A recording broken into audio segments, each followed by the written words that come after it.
Hi there, my name is Michaela Arabia of Middle Teacher Syndrome, and this is my video on how to create, implement, use data from Google Forms in your Google Classroom, to create self-grading quizzes and just really awesome life-saving and time-saving hacks. So the first step is creating a Google form. Now, maybe you have purchased something from a Teachers Pay Teachers store, like this is something that I sell in my TPT store, where I let my customers, click on a link to make a copy of my Google Forms that I have already created. It's really awesome when someone's already done the work for you. But you can also just create Google Forms on your own.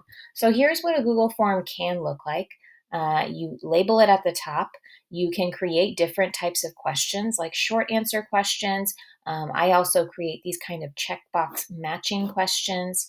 There's more short answer and long answer. So you notice the difference. One says short answer and one says long answer. This is for more like a word or a sentence. A long answer question might be something like a paragraph. I always give my students like a little guide on how much they should write. So the way that you create questions is using this little toolbar in the top right corner of your Google form. I can create a a blank Google form so you could see how to do it. But when it's blank, it just shows up. You would go to your waffle in the top of your Google box, and you would go to Forms. And if you can't find it, then you would just type in Google Forms into your search bar. And when you go to one, it's going to show you either forms that you've already created, and if you haven't created any, then that's okay. These are all of the forms that I've created. Oh, it goes down for ages and ages. I've been utilizing them in my classroom for the past 4 years, and they are so time saving. So you would start by, I always start with a blank quiz or a blank document. You can start with these things as well, but I don't think they're very helpful. When you click on blank quiz, it looks like this, and you give it a name and it gives you your first question. Now, there are a couple of things you want to do, some like housekeeping that you want to do when you create a Google form. If you've made copies of mine, it's already done for you. But you want to make sure that when you click on the settings cog icon, you want to always collect emails. Otherwise, you'll receive Google Forms without students' names and without any information on who completed what. My students are always logged into their school email, so it always collects their school email. You also want to, you can click response receipts if you want them to receive response receipts. You can also make sure that you only limit them to one response, though I always leave this unchecked because sometimes I allow students to retake tests when they fail them. It logs both tests that they took and doesn't like delete the old one, which is really helpful. And I never turn on edit after submit because then students can go back in and edit their response after they've submitted. Sometimes I log that and click on it because Google Forms can be tricky sometimes. They have deleted student work before because they pressed the back arrow or did something, but more often than not, I turn that off. I also always want to kind of uncheck all of these, though sometimes I shuffle my question order. And then as a quiz, I usually toggle on to make this a quiz. If you have Chromebooks, lucky you, you can turn on locked mode so that students can't go off onto other websites during Google Forms. I just monitor mine via an app so that they can't do that. I usually have let the students view these later after I've reviewed their Google form and sent them back to them. But if you want them to see them right away, you can click immediately. And then sometimes I let them see the correct answer. Sometimes I don't. Sometimes I let them see the point value. Sometimes I don't. It's just all kind of up to you. So always make sure to go to the settings icon and do those types of things. I also like to, in my preferences section, I kind of always have these Google Forms collect emails. And that's my default setting. It's really smart because if you forget to go into your settings cog and do this when you're making a quiz, if it's your default, you'll never lose quizzes by not having emails. I also kind of always have my default point value be 2. And I do not like to make questions required. Otherwise, they can't turn in the form unless they've answered everything, which is kind of annoying because sometimes kids want to turn in things with questions blank. Sometimes they forget, and sometimes I don't mind that it's minus 2 points because you rushed through your quiz. So I usually toggle that off, and then I hit save. So a blank quiz looks like this. You can add different types of questions, and you can manipulate the questions by choosing this multiple choice box. So multiple choice is a great go-to. It's just a question and multiple choice answers. I also like using short answer and paragraph. And my other favorite is something called the checkbox grid. Okay. There's so many fun options, and you can play around with them. Watch a more advanced Google Form video that I can link in my bio so that you can kind of look at all of the really cool different features that Google Forms has. But for the basics quizzes, I like short answer, paragraph, multiple choice, and checkbox grid. So I'll show you what each of those looks like in my form that I've already created. All right, a short answer looks like this. My answer is only one word, so I allow the students to type in that word. So I ask the question, and then it will say, add a correct answer. I add symbol with a lowercase s and symbol with a capital S, so that if the students write this or this, it will mark it correct. I usually check mark all other answers incorrect, and then I'll show you what it looks like when you go in and try to correct the Google Forms. So this is what a short answer question looks like. This is the fun one called checkbox grid, and it's kind of like a matching one. So I write a term over here, and I write a definition over here. This had to do with symbolism, and we went over these in class, like wedding rings can symbolize. And then when you are ready to mark your correct answers, all right, so wedding rings matches up with the first one, a fork in the road matches up with the second one, water matches up with the third one, and rose matches up with the fourth one, and that's why I check box those. Now, what I always do is I click the 3 dots and I hit shuffle row order so that each student gets a different lineup of things. It won't be like, the correct answer is first check, second check. It'll, mix them up. So I always click shuffle row order. You can also click limit to 1 response per column, but I kind of sometimes like to do tricky things, and the kids, I don't like it limiting them. So that is checkbox grid. These are more multiple choice. Oh, this one's a little bit longer. They had to analyze a symbol and use a symbol statement. This was this was actually a title of a column. Okay, so this is how you add a title to another section. Let's see, what are 2 emotional associations? This was a long answer text, and I allowed them to write a couple of different answers. I wanted 2 words, and here was my correct answers. So marking this little pencil will let you write in the correct answers, and then you press save. You can also link to things or put in a video. It's super cool, so many options. Long answer text, more same stuff. Usually I have students write sentences. I'll write a sample for them. All right, I click on answer key, and I'm allowed to write in my answer. The short answer text will cut off, and I probably should have chose a long answer text for this question, but that's okay.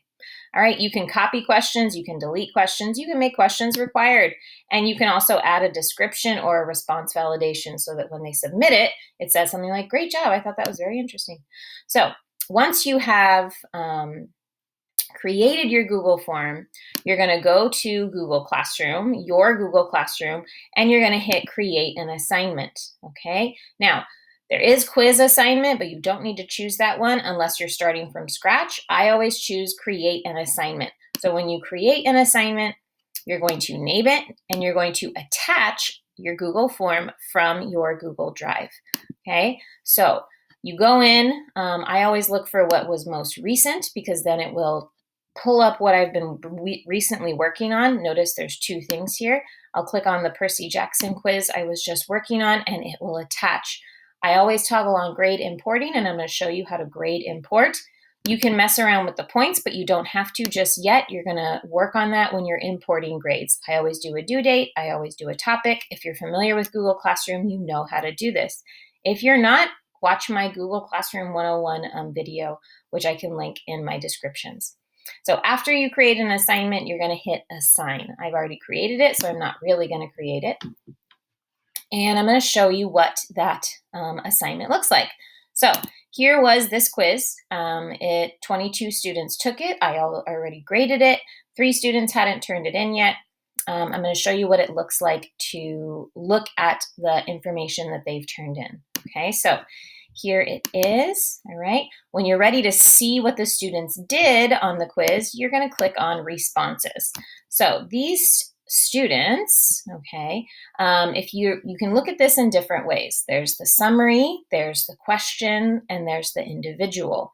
To grade these quizzes, I usually click on the summary, and then I usually click on the question, and I go through question by question. Now, here are your list of students' names behind here. Here is what they scored, and here is where you can release their scores. I usually release it in Google Classroom. It also shows you kind of a frequently missed question section, which is kind of cool, and shows you all of their grades. Now, the grades might look low until you go in and kind of look at each question. Google Forms are self-grading, but it's important that you still look at each question. So when you click on question, it's going to give you your questions in order, and it's going to give you all of your students' responses so that you can take a look at them and try and you can grade them. Let me move my sticky out of the way. So what you would do is, here's the question, here is your answer, and then here is your what your student said. All right, so most of the time it will autocorrect. Anyone who wrote symbol with a capital S, it auto marked it correct. 9 students did that. Anyone who wrote symbol with a lowercase s, 4 students did that. It auto-corrected those for me. Now, I also want to go through and correct these. This is still correct, so I'll hit mark as correct. This is still correct, so I'll hit mark as correct, and I'll tell you how many students did that. Now, look at all these students who put in front of it or symbols, and it didn't auto-correct, so I'm just going to go through and auto-correct it really quick.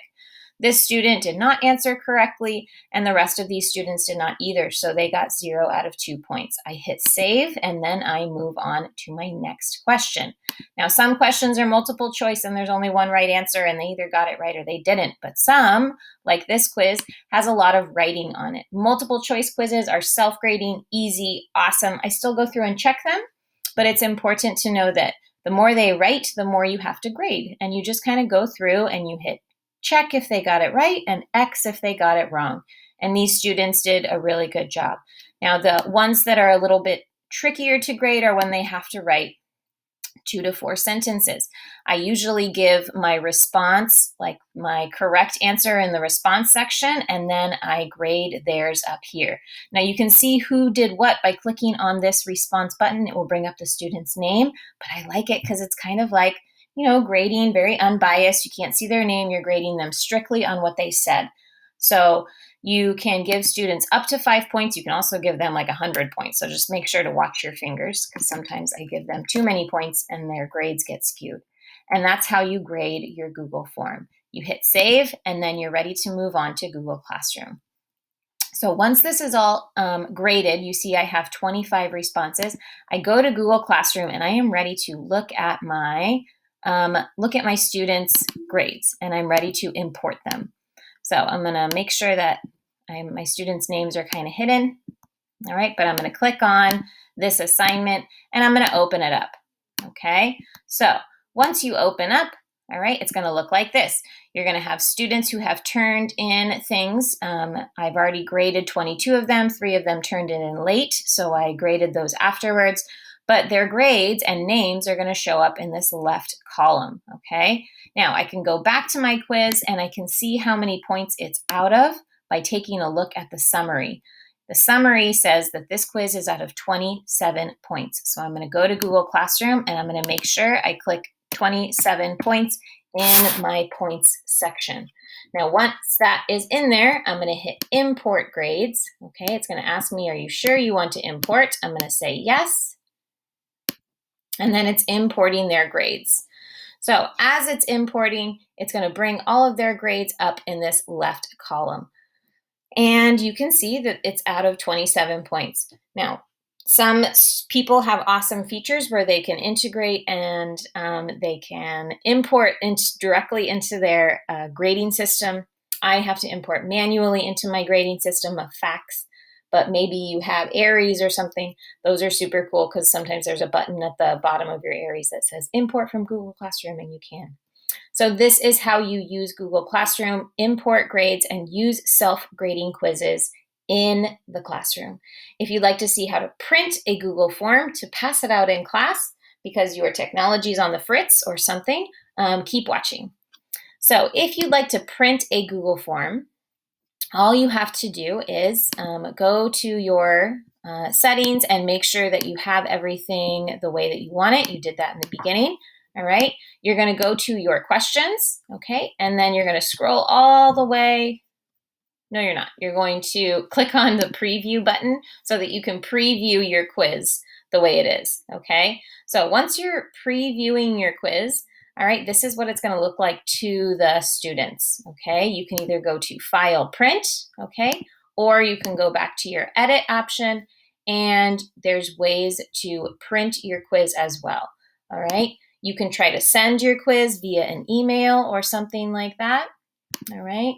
Or you can just go to your 3 dots and you can hit Print that way as well. When you click on Print, all right, you're going to choose your printer and you're going to adjust your quiz so that it all fits the way you want it to fit. Sometimes I try to make it a little, let's see, scale. No, I try to make it a little smaller so it fits pages per sheet. Okay, I guess you can't, but I thought you could make it a little bit smaller. You can choose your margins and make them a little smaller to make your quiz fit. But either way, this is how you print a Google Form quiz. You can also save it as a PDF, which is a really great option so that you can save it in your drive for a rainy day. You don't always have to do that though. So this is how you print a Google Forms quiz so that the students could work on it and complete it and turn it in class for any students who don't like doing digital quizzes. Really easy. All right, thanks for watching and thanks for purchasing. Those of you who purchased my TPT product, email me if you have any questions and reach out to me. Follow me on Instagram also if you like. That's where I post a lot of my teaching in the classroom tips and tricks. Okay, so thank you guys and have a really great rest of your day.